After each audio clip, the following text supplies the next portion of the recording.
Dhanush melody வோக்கலில் நினைய தயாரா அப்படின்னு தான் எனக்கு இப்போ தனுஷ் ரசிகர்களை பார்த்து கேட்கணும்னு தோணுது. ஏன்னா அந்த மாதிரியான ஒரு தரமான அப்டேட்டை இப்போ நம்ம ப்ரொடக்ஷனையும் கொடுத்துருக்காங்க அப்படி தான் சொல்லியாகும். ஸோ எஸ், நம்ம தனுஷ் அவர்களுடைய கரு திரைப்படத்தினுடைய செகண்ட் சிங்கிள்கான அப்டேட்டை இன்னைக்கு அஃபிஷியலாக ப்ரொடக்ஷனையும் கொடுத்துருக்காங்க அப்படி தான் சொல்லியாகும். ஸோ முக்கியமாக நம்ம அந்த விஷயத்தை பற்றி இந்த வீடியோவில் வந்து டிஸ்கஸ் பண்ண போகிறோம். ஸோ அது மட்டும் இல்லாமல் கரை திரைப்படத்தினுடைய கதையை இந்த திரைப்படத்தினோட டைரக்டரான விக்னேஷ் ராஜ் அவர்களே அஃபிஷியலாக ஷேர் பண்ணியிருக்காரு அப்படி தான் சொல்லணும். ஆக்சுவலி இதை பற்றி நம்ம ஆல்ரெடி ஒரு வீடியோவில் பேசியிருந்தோம். பட் இந்த வீடியோவுக்கு வந்து ரொம்பவே கம்மியான ரெஸ்பான்ஸ் தான் கிடச்சிச்சு. ஸோ அதன் காரணமே வந்து பார்த்திங்கன்னா நிறையா வியூவர்ஸ் வந்து பார்த்துருக்க மாட்டேங்க. ஸோ இந்த வீடியோவில் வந்து பார்த்திங்கன்னா நம்ம அதை பற்றியும் வந்து பேசிடலாம். ஸோ அதனால் வந்து பார்த்திங்கன்னா முக்கியமாக செகண்ட் சிங்கிள் அப்டேட், அது மட்டும் இல்லாமல் இந்த திரைப்படத்தினுடைய கதையை பற்றியும் இந்த வீடியோவில் வந்து நம்ம தெளிவாக பேசலாம். ஸோ முதலாவதாக நம்ம செகண்ட் சிங்கிள் அப்டேட்லேருந்து ஆரம்பிச்சிடலாங்க. ஸோ இந்த பாடலை பாடியவர் நம்ம தனுஷ், இந்த பாடலை எழுதியவர் நம்ம தனுஷ், இந்த படத்தின் ஹீரோ நம்ம Dhanush. So yes, second single வந்து பார்த்திங்கன்னா ஃபுல் அண்ட் ஃபுல் அவர் தான் பாடியிருக்காரு. பின்னாடி வந்து பார்த்திங்கன்னா நம்ம ஜிவி வந்து பார்த்திங்கன்னா பயங்கரமாக கம்போஸ் மட்டும் பண்ணியிருக்காரு. ஸோ இந்த பாட்டு வந்து ஒரு பயங்கரமான ரொமான்டிக் சாங்க. எப்படி வந்து இட்லி கடையில் என்ன சுகம்னு ஒரு பாடல் வந்து நம்ம தனுஷ் அவர்கள் பாடியிருந்தாரோ, ஸோ அதே கைண்ட் ஆஃப் ஒரு பாடலில் தான் இந்த பாடல் வந்து இருக்க போகுது. ஏன்னா ஆல்ரெடி ப்ரோமோ வீடியோ வந்து ரிலீஸ் பண்ணியிருந்தாங்க. ஸோ கிட்டத்தட்ட சொல்லப்போனால் அந்த என்ன சுகம் பாடலுடைய லிரிக்ஸ் எப்படி இருந்துச்சோ, அந்த பாடலில் நம்ம தனுஷ் அவர்கள் எப்படி பாடியிருந்தாரோ கிட்டத்தட்ட அதே ஸ்டைல் ஆஃப் வேலை தான் இந்த பாடலில் வந்து அவர் பாடியிருந்தார்.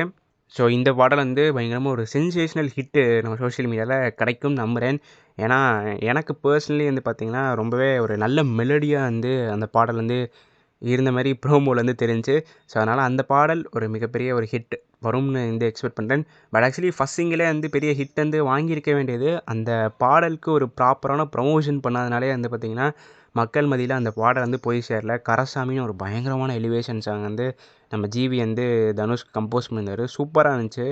ஈவன் இப்போ வரைக்கும் வந்து பார்த்திங்கன்னா நான் எந்த ஒரு மேஷப் வீடியோவில் அந்த ஒரு பாடல் வந்து கேட்கல. பிகாஸ் அந்தளவு தான் அந்த பாடலுடைய வைரலிட்டி ரேட் மக்கள் மத்தியில் போய் சேர்ந்துருக்கு. ஸோ அதனால் வந்து என்னோடய kind request for the production team and Dhanush and GV Prakash, நீங்கள் பண்ணுற எல்லா விஷயமே சூப்பராக இருக்குது.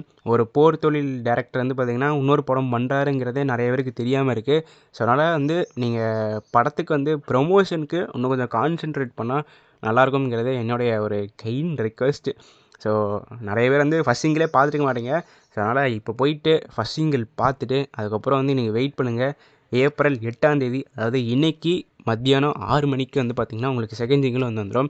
ஜாலியாக செகண்ட் சிங்கிளும் கேட்டு வைப் பண்ணிட்டுருங்க. ஸோ இப்போ இரண்டாவது வந்து பார்த்திங்கன்னா நம்ம இந்த திரைப்படத்தினுடைய கதை பற்றி வந்து பேசலாம். ஸோ நம்ம விக்னேஷ் ராஜ் அவர்கள் வந்து என்ன சொல்லியிருந்தார் அப்படின்னா, 1991 பார்த்திங்கன்னா கல்ஃப் வார் வந்து ஒன்று நடந்துச்சுங்க. அந்த வாரில் வந்து பார்த்திங்கன்னா நிறையா ஆயில் பெட்ரோல்லாம் வந்து பயங்கரமாக லாஸ் ஆகி அது வந்து ஒரு பெரிய வாராக வந்து நடந்துச்சு அந்த டைமில் 1991. ஸோ இப்போ வந்து பார்த்திங்கன்னா அதை வந்து ஒரு கான்செப்டாக எடுத்து ராமேஸ்வரத்தில் நடக்கிற ஒரு கதையை வந்து நம்ம விக்னேஷ் ராஜ் அவர்கள் வந்து எழுதியிருக்காரு.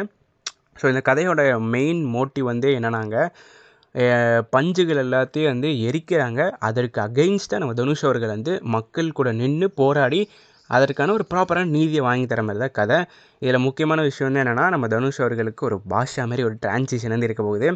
என்னன்னாங்க, அவருடைய பாஸ்ட் லைஃப்பில் ஒரு பயங்கரமான சம்பவம் வந்து பண்ணியிருக்காரு. அந்த சம்பவம் பண்ண காரணத்தினால அவர் வந்து பார்த்திங்கன்னா அவருடைய ஊரை விட்டு தள்ளி வேறு ஒரு கிராமத்தில் இருக்கிற மாதிரி வந்து காட்ட போகிறாங்களா. ராமேஸ்வரத்தில் அவர் இருக்க போகிறதில்ல. ஸோ ராமேஸ்வரத்தை தாண்டி இன்னொரு ஏதோ ஒரு கிராமத்தில் இருக்கிற மாதிரி காட்ட போகிறாங்க. ராமேஸ்வரத்துக்கு ஒரு பிரச்சனை வந்து வருது. வேறு வழியே இல்லாமல் திரும்பவும் வந்து பார்த்திங்கன்னா பல வருடங்கள் கழித்து அவர் வந்து பார்த்திங்கன்னா ராமேஸ்வரத்துக்கு வந்து போகிறாரு. அங்கே போயிட்டு மக்களாக நின்று அந்த பஞ்சுகள் எல்லாத்தையும் வந்து எப்படி வந்து எதிரிகள் கிட்டேருந்து காப்பாற்றுறாங்கிறதான் கதை. இதில் முக்கியமான விஷயம் வந்து பார்த்திங்கன்னா எதிரிகளாக போலீஸ் ஆட்களில் தான் காட்டுறாங்க. நமக்கு டீசராக வந்து பார்த்திங்கன்னா பொங்கல் டைமில் ஒன்று ரிலீஸ் பண்ணியிருந்தாங்க. ஸோ அந்த ஃபுட்டேஜஸ்லாம் வச்சு பார்க்கும் மொத்தத்தில் வந்து பார்த்திங்கன்னா மோஸ்ட் ப்ராபப்ளி போலீஸ் தான் அந்த திரைப்படத்தினுடைய வில்லனாக இருக்கிறதுக்கான வாய்ப்புகள் வந்து இருக்குது. ஸோ நிறையா ரசிகர்கள் வந்து பார்த்திங்கன்னா இப்போயே வந்து நிறையா கோஇன்சிடென்ஸ்லாம் பண்ண ஆரம்பிச்சிட்டாங்க. எப்படி வந்து கர்ணன் படத்தில் நாட்டி தான் வந்து வில்லனாக வந்து இருந்திருப்பார், அந்த படத்துலேயும் நாட்டி தான் வந்து போலீஸாக இருந்திருப்பார். ஸோ இந்த படத்தில் வந்து பார்த்திங்கன்னா நம்ம சூரஜ் அவர்கள் வந்து போலீஸ் ரோலில் வந்து நடிக்கிறாரு. ஸோ அவர் தான் இந்த படத்தினுடைய வில்லனாகவும் வந்து இருக்க போகிறாரு. ஸோ கர்ணன் படமும் வந்து பார்த்திங்கன்னா 2021 எலெக்ஷன் அப்போ தாங்க ரிலீஸ் ஆச்சு. இந்த படமும் வந்து பார்த்திங்கன்னா 2026 எலெக்ஷனில் தான் வந்து ரிலீஸ் ஆகுது. ஸோ நம்ம தனுஷ் அவர்களுக்கு ரொம்ப வருடங்கள் ஆயிடுச்சு ஒரு மிகப்பெரிய பிளாக் பஸ்டர் வந்து. எனக்கு தெரிஞ்சு கடைசியாக வந்த ஒரு மிகப்பெரிய பிளாக் பஸ்டர்னால் அது திருச்சிற்றம்பலம் தான். அதுக்கப்புறம் தனுஷ் அவர்களுக்கு சொல்கிற மாதிரி ஒரு சூப்பர் படம் அப்படின்னு சொல்கிறதுக்கு இப்போ வரைக்கும் எந்த படமுமே ரிலீஸ் ஆகலை அப்படி தான் சொல்லியிருக்கணும். பட் எனக்கு ஹானஸ்ட்லி குபேரா பிடிச்சிருந்துச்சி அண்ட் இட்லி கடையே பிடிச்சிருந்துச்சி. பட் அந்த படம் வந்து பார்த்திங்கன்னா அந்தளவு சென்சேஷனல் ஹிட் வந்து பெறலை. பிகாஸ் உங்களுக்கு குபேரா வந்து பார்த்திங்கன்னா அது வந்து ஒரு கமர்ஷியல் படம் கிடையாது. இட்லி கடையில் வந்து பார்த்திங்கன்னா நிறையா லாஜிக்கல் மிஸ்டேக்லாம் பார்க்க ஆரம்பிச்சிட்டாங்க மக்கள். ஸோ அந்த காரணத்துக்காண்டியே வந்து பார்த்திங்கன்னா 2 படமே வந்து அந்தளவு ஹிட் ஆகலை. ஸோ நம்ம தனுஷ் அவர்களுடைய கர திரைப்படம் ஹிட் ஆகும் நான் நம்புகிறேன். நீங்கள் என்ன நினைக்கிறீங்கிறத மறக்காம கீழே கமெண்ட் பாக்ஸில் பதிவு பண்ணி போங்க. இந்த வீடியோவில் நான் இதோட முடிச்சுக்கிறேன். அடுத்த வீடியோவில் சந்திக்கும் வரை நான் உங்கள் NK. நன்றி, வணக்கம்.